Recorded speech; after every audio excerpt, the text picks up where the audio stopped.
Ito ang ating Joe Float lightweight stroller. So this is good for newborn at to toddler na po ito, approximately 15 to 18 kg. Okay, again, this is lightweight stroller, around 6 kg, high seated, reversible kanyang handle, this already washed and ready to use. Okay, adjustable din yung kanyang leg rest. Pakita natin yung details niya one by one. So parang denim blue yung kanyang Royal blue design. Okay, so as you can see sa video, may pagka slightly faded lang siya. Ayan, slightly lang po okay, halos hindi siya halata. Ayan, kitang-kita naman siya sa video, wala po yung filter. Ito yung kanyang peekaboo sa una, ito yung sa kabila pag naka-reverse yung handle. Okay, so ayan siya, adjustable for full canopy, pwede siyang kalahati. Okay, and then next natin, ito yung kanyang sitting position.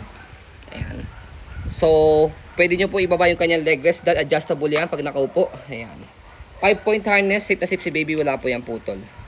Okay, and then meron po siya kasamang extra pad, harness pad. So adjustable po yung kanyang harness for newborn, toddler, and kids, depende sa laki ng baby po ninyo. And then fully recline natin siya. Ayan, and then angat nyo lang po ito, yung leg rest niya. Okay, so yan po siya kapag fully recline. Next natin yung kanyang front handle. Ayan, meron siyang pad. So this is UK version. So press nyo lang po dito sa corner na to, kahit isa lang, paglalagay tatanggalin si baby. Okay, next natin yung kanyang footrest, tapakan ng paa, pati yung gulong niya sa harapan.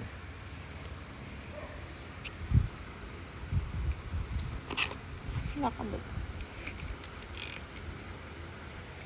So lockable po siya para pagka hineli nyo po si baby pag nakakaantok o natutulog, ayan, naka one way lang siya.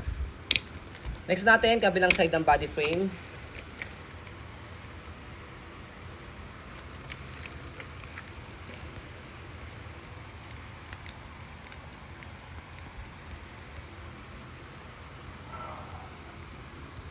And then, sa likod niya. Okay? Ito, accessories lang to Okay, for toddler board. Okay. So, sinama na namin yan. Okay? Basket niya, stopper, gulong. Try natin yung stopper niya. Ayan. Kailangan malapit na yun. Malapit natin siya na maayos. Okay, stopper niya. And then, sa stopper niya, go natin siya. So, pag pina-under siya, umaangat lang siyang ganyan Yung isa hindi. Medyo maluwag lang sa part na to, pero hindi siya big deal kasi ayan, pakita pa-under natin siya. Ayan. Ganun lang. Okay? Nag-lulus lang siya. Oo, yun lang. Hindi siya big deal. Hindi siya yung pag-inundar mo tapos nag-stopper, hindi. Ganyan lang siya, parang gumagano-ganon lang siya. Nag-loose lang siya dito ng konti sa stopper niya. Okay, pwede niyo po yung sikipan. Ayan. So, screw lang siguro yun. Oo. Again, hindi po siya big deal po Hindi siya, ulitin natin, na kapag inundar, nag-automatic lock. Hindi. Okay? So, yun siya. Clear natin yan.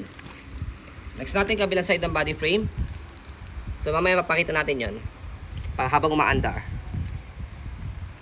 Tapos, dito sa likod, kung paano siya inuupo. Atakin niyo po itong dalawa. Tapos, pag hiniga, pull down niyo siya. Okay? Pakita mo yung kanyang body, handle. Handle niya, wala naman siyang tear. Reverse. Okay? So, next natin, reverse natin siya. So, angat lang po ito. Shoot nyo siya dito. So, yan, ganun lang. Okay? Ayan, andar mo, ikot mo. Hindi siya nag-i-stop Ayan. Pakita natin yung kanilang stopper niya, ayan. Hindi siya bumaba para mag-stop, okay? So, okay po siya. Yung stopper lang loose. So, next natin, ayan, balik lang natin yung kanyang handle kapag i-reverse po siya. Okay? So, sa pag-reverse po siya, pag fold po sa kanya, napakadali lang. Fold lang yung kanyang canopy. Ayan, tapos, slide and press yun ang ilalim niya. Angat and then pull down. Okay? One hand. Ganon din sa pag-fold po sa kanya. Slide, press, tapos buka nyo lang siya. Kung nahihirapan kayo, pwede ninyo naman dalawang kamay. Ganon. Okay? So, yan. Ganon lang. Okay? So, ayan po, as you can see, very details po kami sa po pag-video. Kasi amin siya policy, no refund, no exchange. What you see is what you get. So, yun po, maraming salamat. Have a nice day and God bless po.